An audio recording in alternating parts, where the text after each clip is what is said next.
ധന്യ, പാലക്കാട് തോറ്റതല്ല, തോൽപ്പിച്ചതാണ്. കൃഷ്ണകുമാർ തോറ്റതുമായി ബന്ധപ്പെട്ട് പല സംഘടനാ പ്രശ്നങ്ങളുണ്ട്, സുരേന്ദ്രൻ്റെ വിഷയങ്ങളൊക്കെ ഉണ്ട്. പക്ഷേ ഇപ്പോൾ പുറത്തു വരുന്ന വാർത്തകളുമായി ബന്ധപ്പെട്ട് കൃഷ്ണകുമാർ വിശ്വസിക്കുന്ന ചില ആളുകൾ തന്നെ വാരി എന്നുള്ളതാണ് മനസ്സിലാക്കുന്നത്. അതായത് കൃഷ്ണകുമാർ വിശ്വസിക്കുന്നതെന്ന് ഞാൻ പറയുന്നത് കൃഷ്ണകുമാറിൻ്റെ പാർട്ടിയുമായി ബന്ധപ്പെട്ട് പാർട്ടി കുട്ടികളൊക്കെ അവിടെ പോയെന്ന ചോദ്യം ഉണ്ടല്ലോ, വാരിയതാണ് എന്ന ചില സൂചനകളൊക്കെ പുറത്തു വരുന്നുണ്ട്. എന്തെങ്കിലും സത്യമുണ്ടോ? ഒരു പരിധി വരെ അതിൽ സത്യമുണ്ട് വാർത്ത. കാരണം പാലക്കാടിനെ സംബന്ധിച്ച് അതൊരു ഇടത് കോട്ടയായിരുന്നു. ആ ഇടത് കോട്ടയിലേക്ക് RSS കൃത്യമായി അടിത്തട്ടിൽ നിന്ന് പ്രവർത്തനങ്ങൾ നടത്തി RSS വലുതാക്കിക്കൊണ്ടുവന്ന കൃത്യമായ ആധിപത്യം സ്ഥാപിച്ച് കൊണ്ടുവന്ന ഒരു പാർട്ടിയാണ് പാലക്കാട് BJP എന്ന് പറയുന്നത്. ഇടതുകോട്ട തകർത്തുകൊണ്ട് അവിടെ UDF വരുന്നതൊക്കെ നമ്മൾ കണ്ടിട്ടുണ്ട്. പക്ഷെ BJP ഇടതുകോട്ട തകർത്ത് കടന്നു വരുന്നത് അപൂർവമായി മാത്രമേ നമ്മൾ കണ്ടിട്ടുള്ളൂ. അതിലൊന്നാണ് പാലക്കാട് എന്ന് പറയുന്നത്. അത്രമാത്രം RSS അവിടെ പണിയെടുത്തിട്ടുണ്ട് പാലക്കാട് എന്നുള്ളതാണ്. ആ പാലക്കാടാണ്, നിഷ്പ്രയാസം ജയിക്കാൻ കഴിയുന്ന പാലക്കാടാണ് തോറ്റു തുന്നം പാടിയിരിക്കുന്നത് കൃഷ്ണകുമാർ എന്ന് പറയുന്നത്. സി കൃഷ്ണകുമാർ പറയുന്നത് എന്താണ്?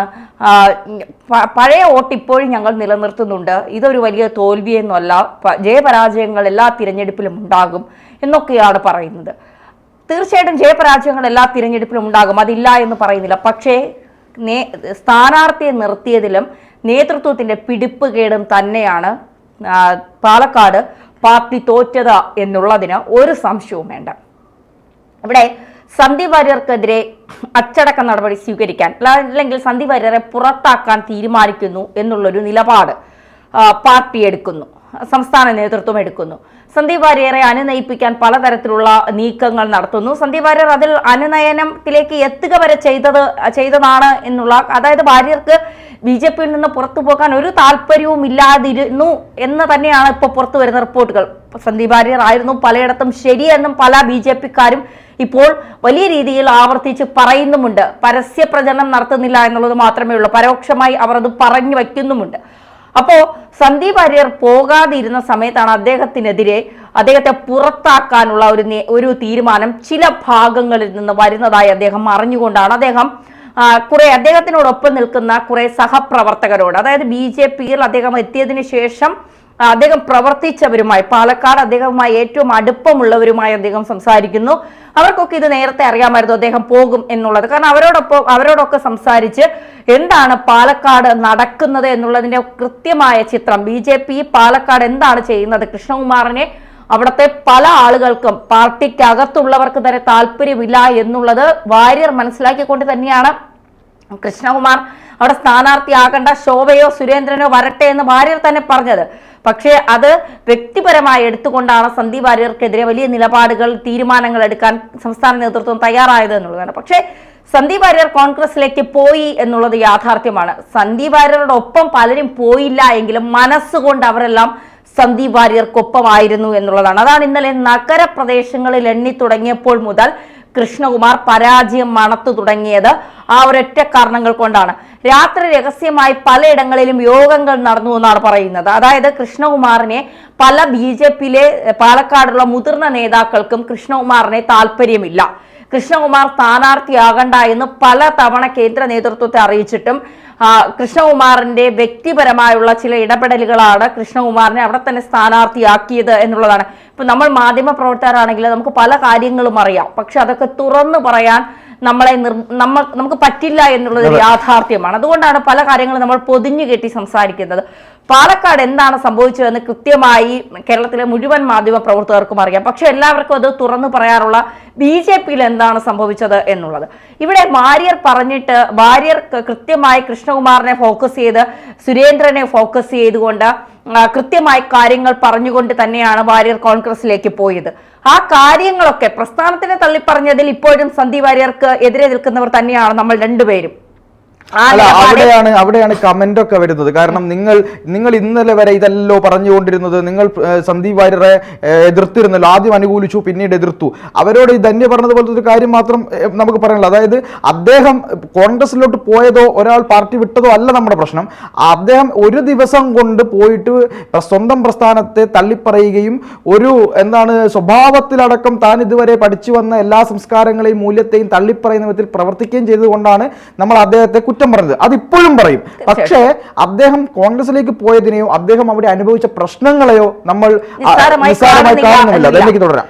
അപ്പോ ഇത്തരത്തിൽ ഒരു വലിയ പ്രശ്നം പാലക്കാടുണ്ട്. പാലക്കാട് സി കൃഷ്ണകുമാർ പാർട്ടി അണികൾക്ക് പോലും പാർട്ടിയിലെ പ്രവർത്തകർക്ക് പോലും സമ്മതമുള്ള ഒരു നേതാവായിരുന്നില്ല സി കൃഷ്ണകുമാർ എന്നുള്ളതാണ്. എന്നിട്ടും എന്തുകൊണ്ട് സംസ്ഥാന നേതൃത്വം സി കൃഷ്ണകുമാറിനെ നിർത്തിയെന്ന് ചോദിച്ചാൽ കൃഷ്ണകുമാറിന് അത്രത്തോളം പിടിപാടുകൾ പാർട്ടിക്കുള്ളിൽ കൃഷ്ണകുമാറുമായി ബന്ധപ്പെട്ട പലർക്കും ഉണ്ട് എന്നുള്ളതാണ് കൃഷ്ണകുമാറിനെ പാലക്കാട് നിർത്താനുള്ള കാരണം. ഇപ്പോൾ ഒരു പാൽ സൊസൈറ്റിയിൽ തിരഞ്ഞെടുപ്പ് വന്നാലും മുനിസിപ്പാലിറ്റിയിൽ വന്നാലും നഗരസഭയിൽ വന്നാലും ഒക്കെ കൃഷ്ണകുമാർ, എന്താ പാർട്ടിയിൽ വേറെ ആരും ഇല്ലേ? കൃഷ്ണകുമാർ അല്ലാതെ നഗരസഭ നിയമസഭയിൽ കൃഷ്ണകുമാർ, പാർട്ടിയിൽ മറ്റാരുമില്ല. RSS കഷ്ടപ്പെട്ട് RSS വേരുറപ്പിച്ച ഒരു മണ്ണാണ് പാലക്കാട്. അവിടെ പ്രവർത്തിക്കാൻ നിസ്സാരമായി കഴിഞ്ഞ തവണ മെട്രോമാൻ 4000 വോട്ടിന്റെ കുറവിലാണ് തോറ്റത് എങ്കിൽ അതും കരുത്തുറ്റ മറുസൈഡിൽ നിന്നത് കരുത്തുറ്റൊരു നേതാവാണ്. ആരാണ്? ഷാഫി പറമ്പിലാണ്. ആ ഷാഫി പറമ്പിനോടൊപ്പം നിസ്സാര വോട്ടിനാണ് മെട്രോമാൻ തോറ്റത് എന്ന് പറയുന്നത്. ഇവിടെ രാഹുൽ മാങ്കൂട്ടത്തിൽ യൂത്ത് കോൺഗ്രസിന്റെ പ്രസിഡന്റാണ്, നമ്മളെ വരുത്തനാണ്, അവിടുത്തെ ഒരു ആളാണ് സി കൃഷ്ണകുമാർ. ഈസിയായി ജയിക്കാവുന്നതാണ്. ഇപ്പൊ സുരേഷ് ഗോപി തൃശ്ശൂരിൽ ജയിച്ചത് എങ്ങനെയാണ്? സുരേഷ് ഗോപി 3 തവണ തോറ്റിട്ടും അവിടെ നിന്നുകൊണ്ട് അവിടുത്തെ പ്രവർത്തനങ്ങൾ ജനങ്ങളോടൊപ്പം നിന്നുകൊണ്ട് ഒരു തോറ്റ സ്ഥാനാർത്ഥിയെ പോലെ അല്ലായിരുന്നു, അവിടത്തെ ജയിച്ച ഒരു സ്ഥാനാർത്ഥിയെ പോലെ തന്നെയായിരുന്നു സുരേഷ് ഗോപി തൃശ്ശൂരിൽ മുഴുവൻ നടത്തിയ പ്രവർത്തനം എന്ന് പറയുന്നത്. അതിന്റെ ഫലമായിട്ടാണ് ജനങ്ങൾ തൃശ്ശൂരിൽ സുരേഷ് ഗോപിയെ 3ാം തവണ ജയിപ്പിച്ചത് എന്നുള്ളതാണ്. അതും BJPക്ക് ഇതുവരെ കിട്ടിയ ഭൂരിപക്ഷത്തിൽ ഏറ്റവും മികച്ച ഭൂരിപക്ഷത്തോടെയാണ് സുരേഷ് ഗോപി തൃശ്ശൂരിൽ ജയിച്ചത് എന്നുള്ളതാണ്. ഇത് മനസ്സിലാക്കാൻ ഇവിടെയുള്ള BJPയിലെ പല കിഴങ്ങന്മാർക്കും കഴിയാതെ പോയതാണ് പാലക്കാട് ഈ നാറിയ തോൽവി. അതിന് എന്തൊക്കെ ന്യായീകരണങ്ങൾ BJP നടത്തിയാലും BJP കേരളത്തിൽ പച്ച പിടിക്കുമെന്ന് ഞാൻ വിചാരിക്കുന്നില്ല. കാരണം RSS പല സ്ഥലത്തും വേരുറപ്പിച്ച് പല ആളുകളെയും കൂട്ടിയോജിപ്പിച്ച് ഒരു സ്ഥലത്ത് പോയി ശാഖ തുടങ്ങിയിട്ട് അവിടുത്തെ മെയിൻ ആളുകളെയൊക്കെ പോയി കണ്ട അവരുടെ ആശയങ്ങളും തത്വശാസ്ത്രങ്ങളും പ്രത്യയശാസ്ത്രങ്ങളും ഒക്കെ അവരോട് പറഞ്ഞ് മനസ്സിലാക്കി കൊടുത്ത് അവരെ ഇതിലേക്ക് കൊണ്ടുവന്ന് നല്ല ഉദ്ദേശത്തോടു കൂടി RSS അടിത്തട്ടിൽ നിന്ന് പ്രവർത്തിച്ച് അവർക്ക് അവിടെ ഒരു പ്രവർത്തന രീതിയും ഒരു അടിവേരും ഉണ്ടാകുമ്പോൾ അവർ അവിടെ BJP എന്ന പാർട്ടിയെ കൊണ്ടുവരുന്നു. അല്ലെങ്കിൽ ആ BJPക്ക് അവിടെ അവസരം വളരാനുള്ള അവസരം ഒരുക്കി കൊടുക്കുന്നു. ആ അവസരത്തിലൂടെ വളർന്നു പോയവരാണ് BJP എന്ന് പറയുന്ന ആ പ്രസ്ഥാനം. ആ പ്രസ്ഥാനത്തെ ഇല്ലാതാക്കാൻ RSS ഇത്രയും ബുദ്ധിമുട്ടി ഉണ്ടാക്കിയ ഒരു പ്രസ്ഥാനത്തെ ഇല്ലാതാക്കാൻ കുറെ ആളുകൾ പാലക്കാട് ശ്രമിച്ചു എന്നുള്ളത് തന്നെയാണ് നമ്മൾ ഇന്നലെ കണ്ടത് എന്നുള്ളത് ഒരു യാഥാർത്ഥ്യമാണ്. അത് മറച്ചു വെക്കാൻ കഴിയില്ല. കൃഷ്ണകുമാർ ഇനി എന്തൊക്കെ ആവർത്തിച്ച് പറഞ്ഞാലും സുരേന്ദ്രന്റെ കൃഷ്ണകുമാറിന്റെ പിടിപ്പുകേട് തന്നെയാണ് ഇന്നലെ പാലക്കാട് BJP തോറ്റത്. മാത്രമല്ല സ്ഥാനാർത്ഥി നിർണയത്തിൽ അണികളുടെ കൂടി വികാരം മനസ്സിലാക്കിക്കൊണ്ട് വേണമായിരുന്നു ഇവിടെ സ്ഥാനാർത്ഥി നിർണയം പാലക്കാട് നടത്താൻ എന്നുള്ളത്.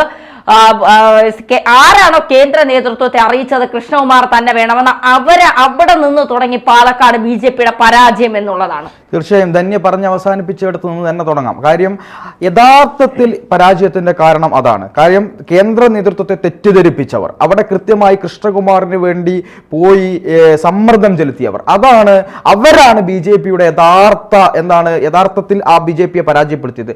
ഞാനൊരു മറ്റൊരു വിവരം കൂടി അറിഞ്ഞത് RSS നേതൃത്വത്തിന് ഇവിടെ പരാജയം RSS മണത്തിരുന്നു എന്നാണ്. RSS കൃത്യമായി പറഞ്ഞിരുന്നു അവിടെ കൃഷ്ണകുമാർ ആണെങ്കിൽ വിജയിക്കാൻ സാധ്യതയില്ല എന്ന് RSS നേതൃത്വം പറഞ്ഞിരുന്നു എന്നുള്ളൊരു വിവരം കൂടെ പുറത്തു വരുന്നുണ്ട്. അത് സത്യമാണോ എന്ന് അറിയില്ല. പക്ഷെ വരുന്നതനുസരിച്ച് ഇപ്പോൾ കണ്ട കാര്യങ്ങളും ചേർത്ത് വായിക്കുമ്പോൾ അങ്ങനെ തന്നെയാണ് മനസ്സിലാക്കേണ്ടത്. പക്ഷേ ഇവരൊന്നും നന്നാവുമെന്ന പ്രതീക്ഷ എനിക്കില്ല. ഇനിയെങ്കിലും RSSും കേന്ദ്ര നേതൃത്വവും ഇടപെട്ടില്ലെങ്കിൽ വലിയ പ്രയാസങ്ങളിലേക്ക് വലിയ പ്രശ്നങ്ങളിലേക്ക് BJP പോകുമെന്നുള്ളതിൽ ഒരു സംശയവുമില്ല. തന്നെയാണ്. തീർച്ചയായിട്ടും.